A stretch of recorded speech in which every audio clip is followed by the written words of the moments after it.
strange thing about who has jurisdiction of this property. It's in the city limits, but it's managed by the sheriff's department. So the sheriff's department is going to escort Santa Cruz police here at 3 a.m., wake everybody up, and tell them they are breaking the law, and then they're going to leave. So that's what we're anticipating. And a wise use of taxpayer dollars. it's just what they do. They really have no respect for the sleep of homeless people. Any thoughts or comments about are you going to be here, or what's your plan? I anticipate being here, but it's unlikely that I will be sleeping. It's very likely I will be wide awake. All different places. Thank you. I have no fight. Ed Fry, you were present when was it Lieutenant Fleischman? Fred Fleischman. Fred Fleischman, Sergeant. I don't know. He was a deputy at Brown. Dare we call him General Brown? He's a pretty gentleman. Yeah. What actually happened? You spoke to me about this on the phone, but tell our rapt audience what you did. He was warning us that they were going to I ran after right by the stair with the stick. I took part of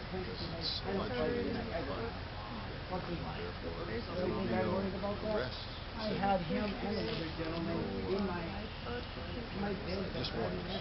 Did he check the shelters to see if there was space for the people? I asked him that, and he said no. And I asked him to do it before they came out, because if they find that there are no shelter spaces, then we're innocent, all of us sleeping. According to the judges here. According to the law. According to the law itself. According to the law itself. Yeah, the law itself, the necessity defense. It's built into the law. Did It's he built offer into you it. a legal place to sleep? No, he did not. Did he? We discussed with him the fact that the county really ought to supply that. He seemed amenable to the city doing it. Amenable to the city. He seemed amenable. He wondered why the city didn't provide like a camping facility. Right. And I went as far as to suggest, well, they're taking legal and insurance liability. And he said, oh, how much could that cost?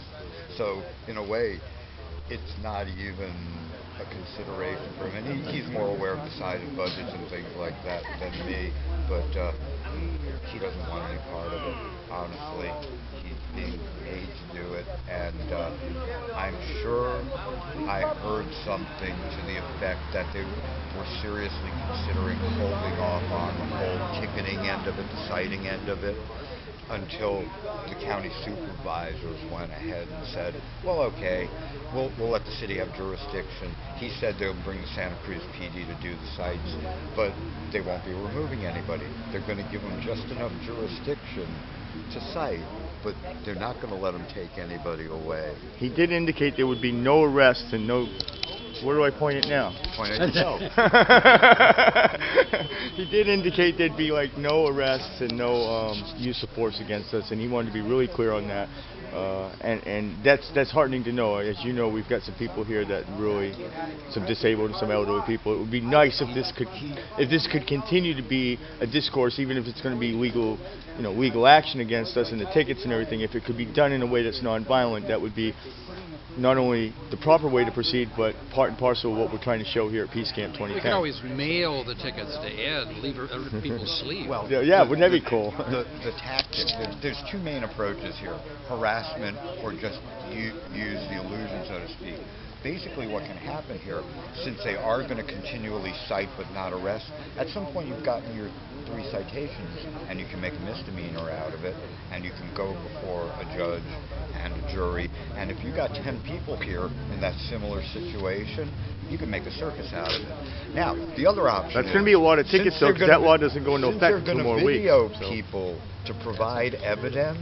Since they're going to video people to provide evidence, that the person was warned, once a person gets warned, when they come back to ticket, there's a different group of people there, and they need to warn them again. And next week, when they come back and they're looking at the pictures they took off the videos, none of those people are there, and it's a new group of people, and they're just going to have to warn people endlessly and never actually be able to make any Lee, sort of sight. Lee, what do you think of Wyndham Master's idea of going out and getting about 30 sleeping bags and stuffing them full of stuffing Yeah. and sticking them out on the grass With dummy so that they heads, have with- to go, with pictures of so our that they end faces. up out there just basically poking a bunch of sleeping bags and trying to warn them. This is something like a bad sci-fi movie or a prison escape movie or something like that. And it would be hilarious and along the same line of rotating the people that they're taking pictures of so they never are able to give a sight. But I say it's a much better deal to actually use it and get a group of people that take 3 sites, get a misdemeanor. And when you show up in court, it's easy for a lawyer to ask that all those cases are joined together because they're all the same circumstances and about the same issues. And it's to the benefit of the court's time budget and economic budget to join the cases together. Then you've got 10 or 15 people in a courtroom that were all cited for refusing to accept the fact or their claimed fact that what they were doing was legal, and you can turn the thing into a show trial in a circus. Well, I have a couple comments about that, Lee. First of all, they don't need to wait for 3 citations. An established campsite twice in 24 hours is a misdemeanor under current code. Have they actually done that to anybody yet, They, or is it just what like they a dead usually do, law? and this is the second comment I had, is they make it a misdemeanor. You will be arrested, taken to jail. But have they released. done that yet? And Yes. How, Yes. Oh, okay. Yeah, this was done in 1996. It was Sean, done one time. Number of times, but it was done to Sean Alimi a couple times. It was done to other people too. Okay. But it's not a frequent occurrence. It happens occasionally. But it's an option they have. And if that happened to 10 or 15 people, you could still join the cases together and have 10 or 15 people in Right, front of and a judge at the sure, same time sure. ridiculing. The third comment I would make about that would be, sure, ridiculing is, I think, a very good strategy. Usually what they'll do then is they'll drop the charges to infraction short of trial. At that point, you don't get a jury trial or a public defender, you just get a judge. And you can tell them that you think there is a constitutional issue involved and you're not willing to accept a plea down to an infraction. There's all sorts of things you can do, Robert, if you have the time. That's true. However, the city in 2000 passed a law that gave the city the power to drop all misdemeanors to infractions in violation, I might add, of state penal codes 17 that's and 19. okay.